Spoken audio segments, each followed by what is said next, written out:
This episode is brought to you by Temptations Cat Treats. Your cat will come running for the perfectly irresistible Temptations Creamy Puree and Temptations Lickable Spoon Cat Treats. The best time to feed lickable cat treats to your cat is anytime. Feed by hand for a playful moment, in a bowl for a creamy treat, or as a topper to make mealtime fun. Visit temptationstreats.com to learn more. ChatGPT Plus is free for college students through May. Here's the thing. You've got a lot to do between now and then. Studying for finals, writing papers, trying to keep your life on track, and ChatGPT can help with all of it. It can quiz you for your econ exam, make a study guide from your French notes, plan out your meals and study breaks. It can get really specific on how you like to learn. It can even help you come up with ways to stop procrastinating. So from now until summer break, take advantage of all the ways ChatGPT can make your life easier. Restrictions apply. Atheists, agnostics, long-haired weirdos, short-haired weirdos, vandals, hooligans. The government, hug the government, love the government, hug the government, love the government, hug the government. Welcome to The Politics Guys, a place for bipartisan, rational, and civil debate on American politics and policy. I'm Northern Kentucky University political scientist Michael Baranowski. I'm joined today by University of Northern Iowa political scientist Justin Holmes. Hi there. Hey, Justin. So, as always, there are some things that we wanted to get to, but we didn't have time for on the weekend show. There's never a dull week in the Trump administration. So, yeah, what do you say we start by talking about drugs or drug prices? Drugs might be more exciting, but yeah, drug prices. Yeah, sometimes, So, we only endorse healthy lifestyle choices here, but drug prices have been sort of prescription drug prices and legal drug prices, that is, have been, a persistent point of consternation for people. Certainly drives the cost of healthcare, drives the cost of insurance. If you're not insured, it tends to be a very large problem, with a lot of medications being, just simply out of reach of the average person. So this is, the price of prescription drugs is something that a number of presidents have attempted to do something about, including the Biden administration, that put some caps on insulin prices, for example, as part of the Inflation Reduction Act. This week, Trump signed an executive order aimed at reducing prescription drug prices as well. The executive order basically says that within 30 days, administration officials must determine and communicate to drug makers what Trump calls the most favored nation price targets to push companies to bring prices for American patients in line with comparably developed nations. The rest of it's pretty vague. It's not at all clear what combination of carrots and sticks there might actually be in here for drug manufacturers. In particular, many other nations impose price controls on medications, but that doesn't really seem to be exactly what's happening here. So to throw it to you, does this look like something that stands some chance of working? Or, what would an effective program look like if we were going to get serious about sort of tackling the price of prescriptions? Is this a step in the right direction? Is this a total fix? What would a better program look like? Well, I guess to start at the beginning, I think directionally, I agree with Donald Trump. And so I think I'm with President Trump and against a lot of congressional Republicans, which is a weird coalition, I guess. But he's right when he says, at the beginning of the executive order, whoever wrote it, U.S. has under 5% of the world's population, but funds around 3/4 of global pharmaceutical profits. I mean, he called it a scheme where essentially drug companies subsidizes low prices elsewhere through exorbitant prices in the U.S. And the reason that happens, of course, as you mentioned, is other countries, most other countries, negotiate on a countrywide basis with these drug companies so they can force lower prices, and the drug companies can make it up with the U.S. because there isn't that negotiating power.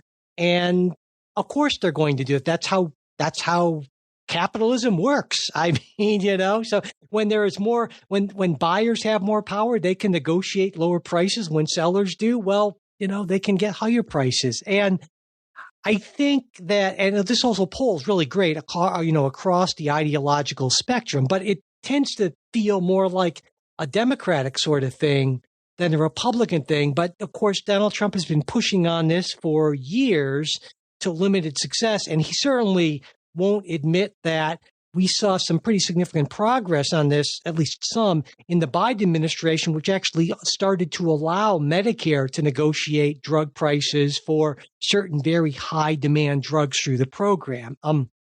So I like the idea of it, certainly. And I think he's right in his analysis of the situation. I don't buy the drug companies' pushback that, well, that may be true. We charge more here, but you get access to stuff sooner. And it just doesn't pass the smell test to me.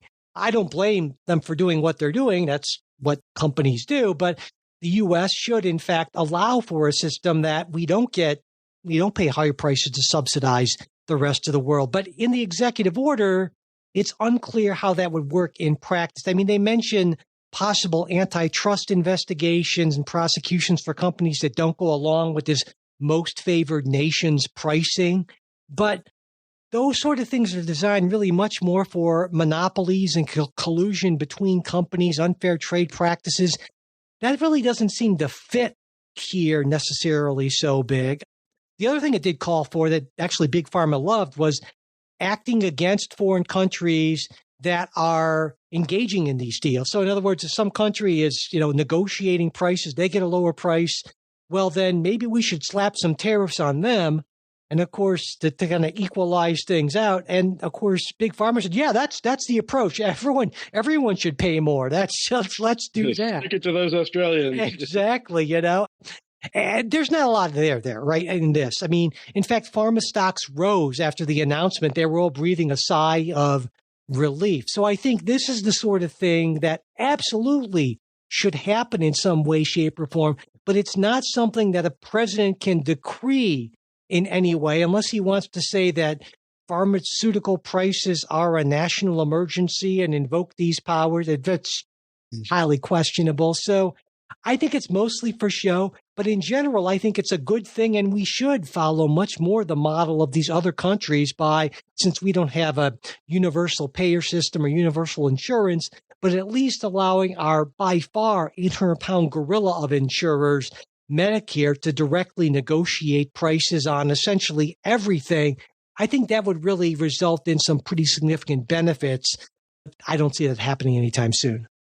Yeah, I think at the national level, the Medicare thing is huge because, that is, who consumes more prescription medication than people on Medicare, ultimately. That's, I forget the exact figures, but the amount that we spend on care in people's last, 2-3 years of their lives is a huge chunk of our medical spending. And so, as people get older, chronic medical conditions and things, creep in and end up having to take a lot more. So I think, that would certainly be a place that you could hit.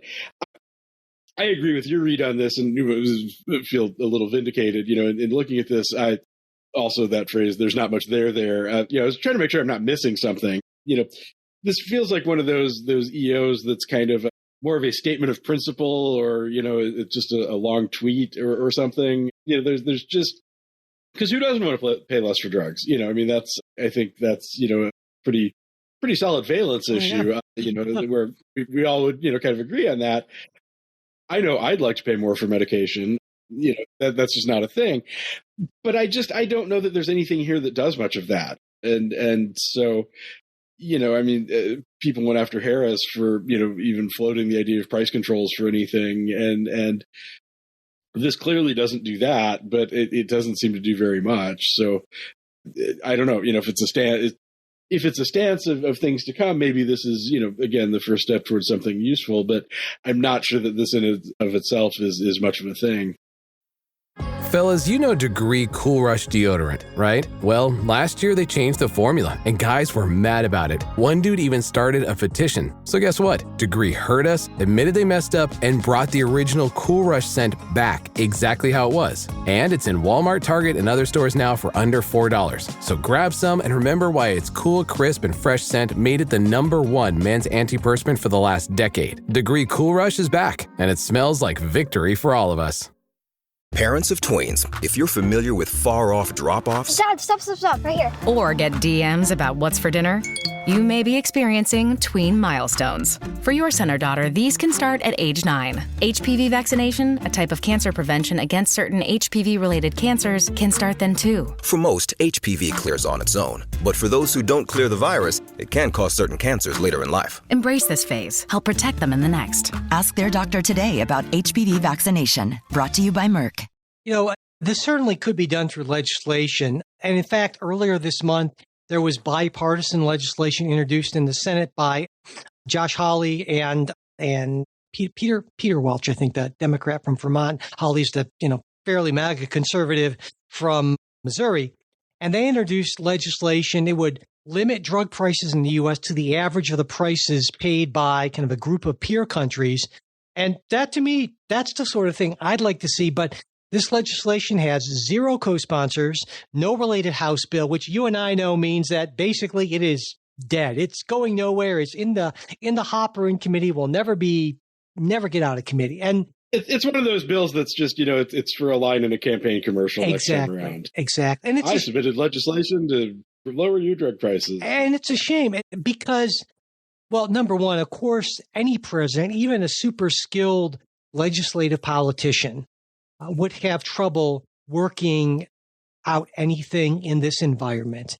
But Donald Trump, I think, is just temperamentally not well suited to working out deals with other sort of co-equal powers, Congress being that, obviously legislative, more than co-equal. But so I think that's just not his strong suit. He's not temperamentally very good at it. And you combine that with the margins. And so the idea of anything actually getting through and combine that with Democrats who are very uninterested in giving Donald Trump anything that might look like a victory, that just makes it so difficult to do anything. And so I think we're basically at an impasse, not on this, but on basically anything that can't be put in a big, beautiful reconciliation bill, which we'll almost certainly be talking about on the show next week.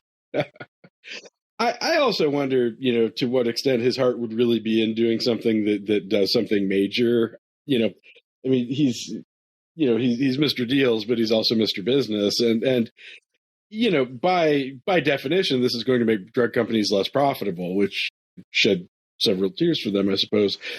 But, when push comes to shove, is that something that he would actually be willing to do? Anything that would, potentially hurt their stock price or things like that? I have my doubts.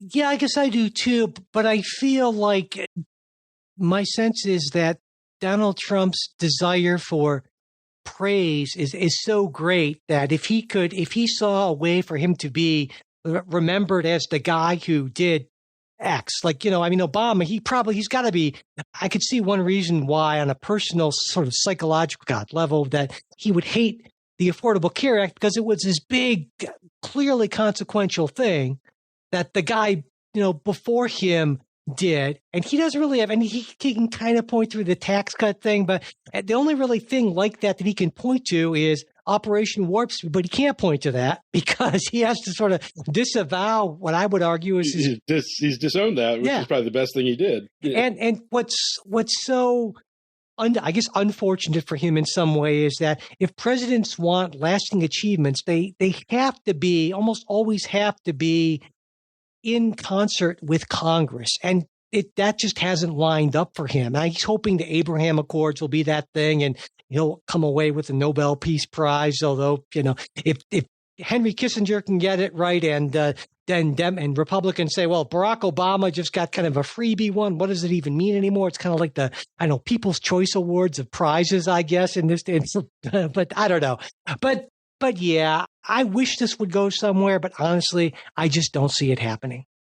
Yeah, I'm very much with you. I mean, it seems like something that would really improve an awful lot of people's quality of life. And I mean, it's got, I think, even bigger ramifications potentially than just, those that are, on expensive medications. But, that's driving up insurance premiums as well, So, I mean, conceivably, healthcare gets cheaper for everybody if you can do this. But I'm not real confident that this is the thing that's going to happen.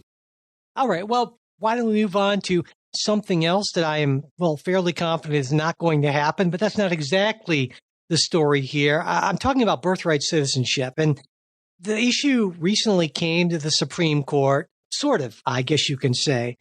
We kind of have to pull back. Donald Trump's first day in office, there was that flurry of executive orders.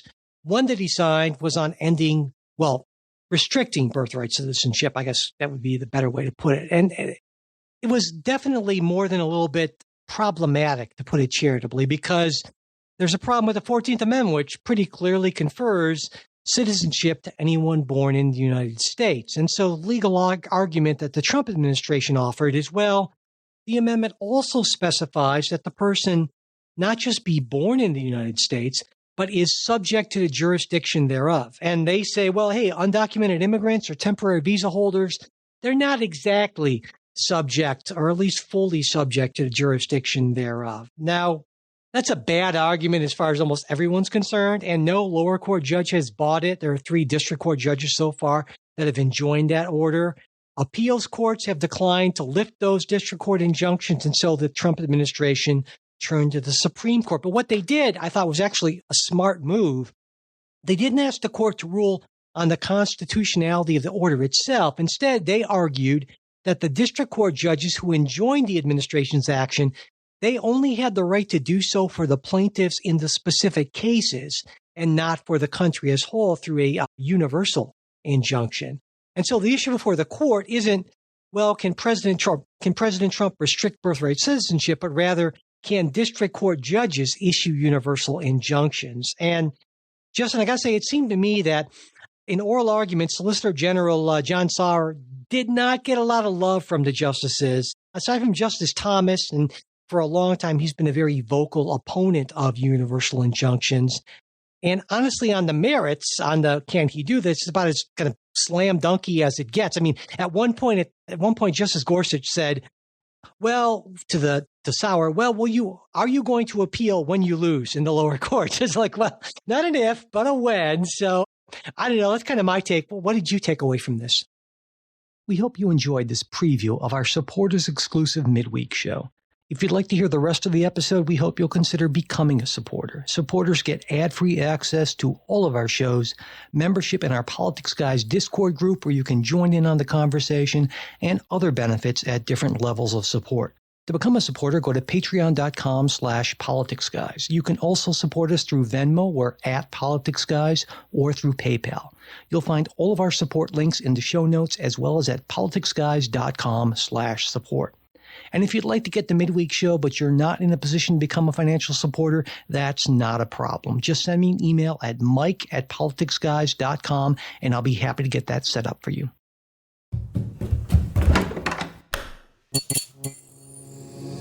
This podcast is part of the Democracy Group,